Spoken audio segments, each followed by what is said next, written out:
लेकिन वो जाति विलुप्त हो चुकी थी। तो इस तरह हमारे बिहार में भी कई जातियां ऐसी हैं जो विलुप्त हो चुकी हैं, लेकिन उनका अभी रिकॉर्ड है। यह एक तरीके से गलत भी है। अगर जातीय जनगणना सही रूप से कराया जाए तो सही है। इसमें आर्थिक पहला देना चाहिए, क्योंकि रिजर्वेशन होना चाहिए। जैसे नेता प्रतिपक्ष का नारा है, जिसकी जितनी हिस्सेदारी उसकी उतनी भागीदारी। जायज़ तो है सही, क्योंकि हम लोग जाति के द्वारा ही पैदा लिए हैं, तो जाति गणना अति आवश्यक है। जहाँ तक जातीय जनगणना की बात है, जातीय जनगणना कराना कोई बुरी बात नहीं है, लेकिन तकलीफ तब पैदा होती है जब इसके आड़ में राजनीतिक रूप से इस चीज़ को उछाला जाता है। साझेदारीवादी ज़्यादा बढ़ेगी जब संख्या, तो उनको कहीं न कहीं वोट बैंक में फ़ायदा मिलेगा।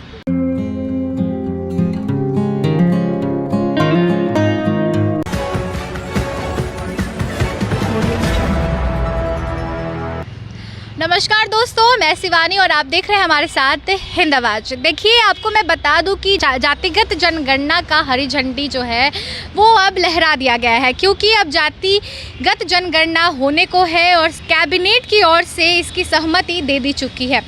क्योंकि हम अभी बिहार के ही सड़क पर मौजूद हैं और लोग इसके पक्ष में भी है, विपक्ष में भी है, इससे कई सवाल भी आ रहे हैं सामने, उन पर भी नज़र डालना एक तरह से जायज़ है।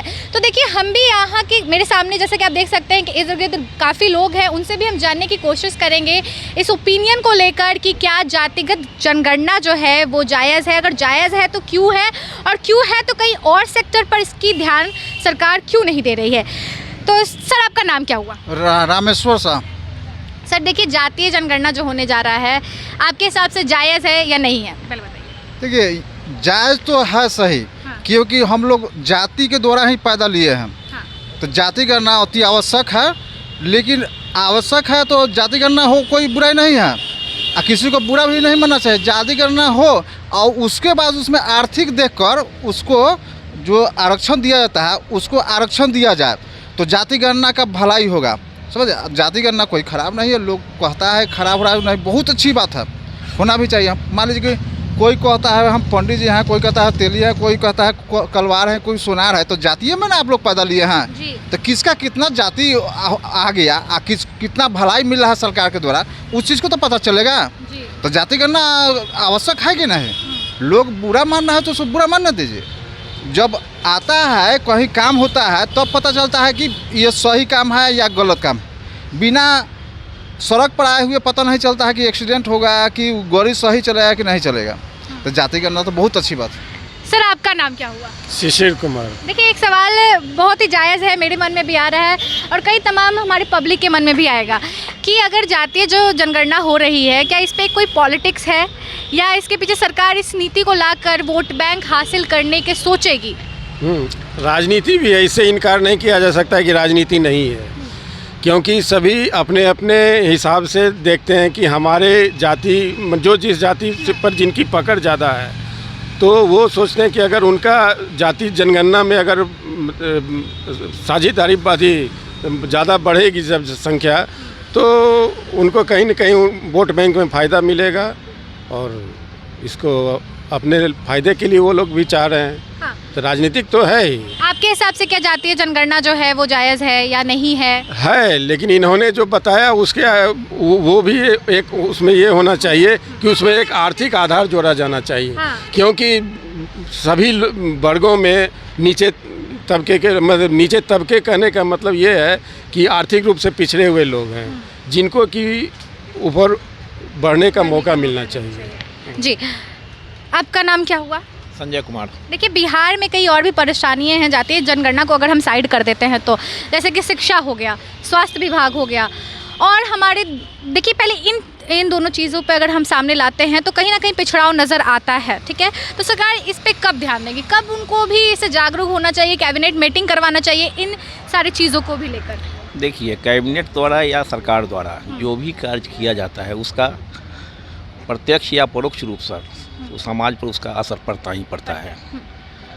जहाँ तक जातीय जनगणना की बात है, जातीय जनगणना कराना कोई बुरी बात नहीं है, लेकिन तकलीफ तब पैदा होती है जब इसके आड़ में राजनीतिक रूप से इस चीज़ को उछाला जाता है। अगर मान लिया जाए कि जातीय जनगणना उत्थान के उद्देश्य से किया जा रहा है तो ये सार्थक है, लेकिन इस आड़ में कोई भी पार्टी उस खास विशेष जाति को लेकर के अपने आप को उद्वेलित करना चालू कर देता है, उस परिस्थिति में बुरा है।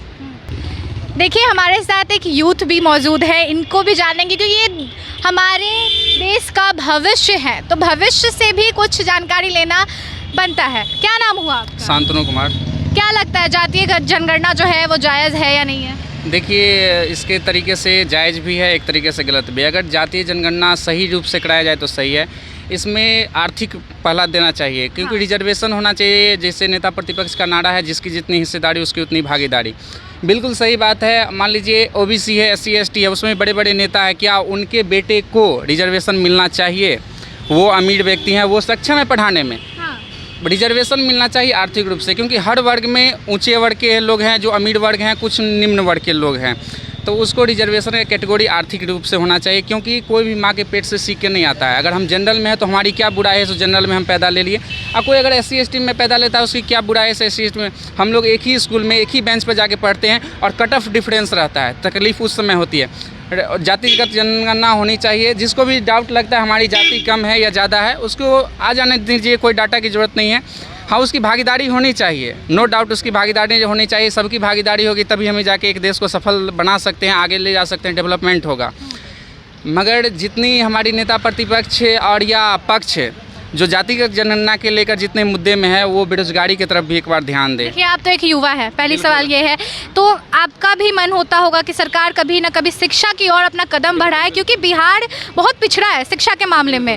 तो इस पे क्यों नहीं 500 करोड़ का लागत कहीं और आप जातीय जनगणना में लगा रहे हैं, तो वो कभी उसमें से थोड़ा अंश निकाल कर आप इन तमाम चीज़ों पर भी लगाएं।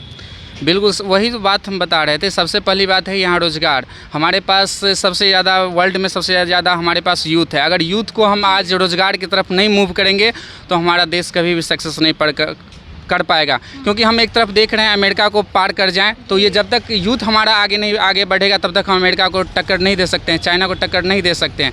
सबसे पहले हमारी तरफ रोज़गार की तरफ देना चाहिए ध्यान। उसके बाद रिजर्वेशन है, ये है, वो हर चीज़ होना चाहिए। सरकार की अपनी रणनीति है, आना चाहिए, कोई दिक्कत नहीं है। कोई दिक्कत नहीं है।